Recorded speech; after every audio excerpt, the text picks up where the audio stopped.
کبھی بھی کسی کو نیچے نظر سے مت دیکھو، کیونکہ تمہاری جو حیثیت ہے وہ تمہارے قابلیت نہیں بلکہ اللہ کا تم پہ کرم ہے۔ مفت میں صرف ماں باپ کا پیار ملتا ہے، اس کے بعد دنیا میں ہر رشتے کے لیے کچھ نہ کچھ چکانا پڑتا ہے۔ اگر اللہ پاک تمہاری دعائیں پوری کر رہا ہے، وہ تمہارا یقین بڑھا رہا ہے۔ اگر دعائیں پوری کرنے میں دیر کر رہا ہے تو تمہارا صبر بڑھا رہا ہے۔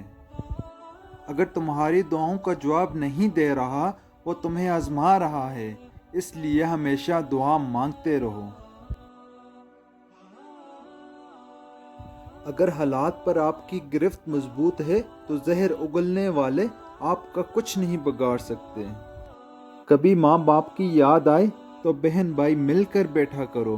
کسی کے چہرے پر ماں مسکراتی نظر آئے گی، کسی کے لہجے میں باپ۔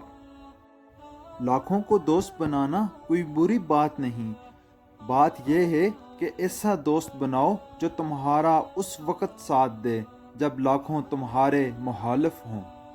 زندگی کا مزہ ہی تب ہے جب چاروں طرف سے لوگ تمہیں ہرانے میں لگے ہوں اور تم بیچ میں شیر کی طرح اپنے وجود کو باقی رکھے رہو۔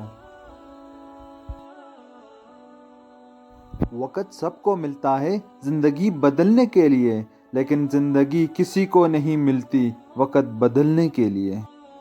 یاد رکھو، نماز 5 وقت اور اخلاق 24 گھنٹے فرض ہے۔ کسی کو دکھ دینے میں رعایت ضرور کرنا، کیونکہ یہ پلٹ کر ضرور آتے ہیں۔ اگر اولاد کو تحفہ نہ دیا جائے تو وہ کچھ وقت روئے گی، مگر علم نہ دیا جائے تو وہ عمر بھر روئے گی۔ حضرت علی رضی اللہ تعالی عنہ نے فرمایا، جو شخص تم پر غصہ کرے مگر پھر بھی تعلق ختم نہ کرے، وہ برے وقت میں تمہارا سچا ساتھی ہے۔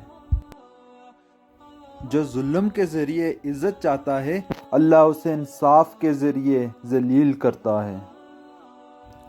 انسان جو چاہے وہ کرنے سے قاصر ہے، جبکہ اللہ پاک جو چاہے وہ کرنے پر قادر ہے۔ پھر بھی ہم قادر کو چھوڑ کر قاصر سے امید لگائے بیٹھے رہتے ہیں۔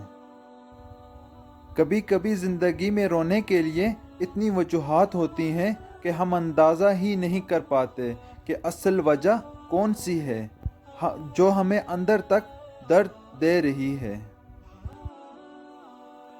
کہتے ہیں اگر تہجد کے وقت آنکھ کھل جائے تو سمجھ جاؤ بلاوا آسمان سے آیا ہے۔ کفن بھی کیا عجیب چیز ہے، جس نے بنایا اس نے بیچ دیا، خریدنے والے نے استعمال ہی نہیں کیا اور جس نے استعمال کیا اسے معلوم ہی نہیں۔ خاموشی ایک ایسی عبادت ہے، فرشتے اسے لکھ نہیں سکتا، شیطان اسے بگاڑ نہیں سکتا اور رب کے سوا اسے کوئی جان نہیں سکتا۔ حکیم لقمان نے اپنے بیٹے کو 4 نصیحتیں کی۔ بیٹا، 4 جگہوں پر 4 چیزوں کا کنٹرول میں رکھنا: محفل میں زبان کو، دسترخوان پر پیٹ کو اور پرائے گھر میں آنکھ کو، نماز میں دل کو۔ بڑا ہی جان لیوا ہے یہ اہم ہونے کا وہم ہونا بھی۔ گرتے ہیں سجدوں میں اپنی حسرتوں کی خاطر اقبال، گرتے ہیں سجدوں میں اپنی حسرتوں کی خاطر اقبال، اگر گرتے صرف عشق خدا میں تو کوئی حسرت ادھوری نہ رہتی۔ وقت کو پیدا کرنے والے کو وقت دے کر دیکھو، تمہارا وقت بدل دے گا۔ لوگ دیر نہیں لگاتے لاتعلق ہونے میں، اس وقت جب آپ ان کے لیے بیکار ہو جاتے ہیں۔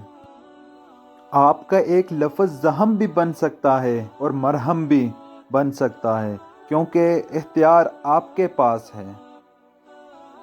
یہ مت سوچو کہ تم چھوڑو گے تو ہم ٹوٹ جائیں گے، وہ بھی جی رہے ہیں جن کو ہم نے تیری خاطر چھوڑا تھا۔ زندگی ایک بار ملتی ہے جو کہ سراسر غلط تصور ہے۔ زندگی تو روز ملتی ہے، بلکہ موت ایک بار ملتی ہے۔ اپنے ہم سفر سے اپنے جیسے ہونے کی امید مت کیجیے، کیونکہ آپ کسی کا سیدھا ہاتھ اپنے سیدھے ہاتھ میں پکڑ کر اس کے ساتھ کبھی نہیں چل سکتے۔ شکر کر کے سویا کرو، خدا صبح اٹھنے کا موقع ہر کسی کو نہیں دیتا۔ جو آپ کی خاموشی کو نہ سمجھ پائے وہ آپ کے لفظوں کو بھی نہیں سمجھے گا۔ دنیا کا ہر شخص درد کا تجربہ رکھتا ہے، لیکن انسان پھر بھی دوسروں کے درد کو نہیں سمجھتا۔ میں نے کچھ لوگ ایسے بھی غریب دیکھے ہیں جن کے پاس پیسوں کے سوا کچھ نہیں ہوتا۔ کبھی کبھی انسان واقعی ہار جاتا ہے۔ خاموش رہتے رہتے، صبر کرتے کرتے، امید رکھتے رکھتے، رشتے نبھاتے نبھاتے، صفائیاں دیتے دیتے، اپنوں کو مناتے مناتے اور کبھی کبھی خود سے۔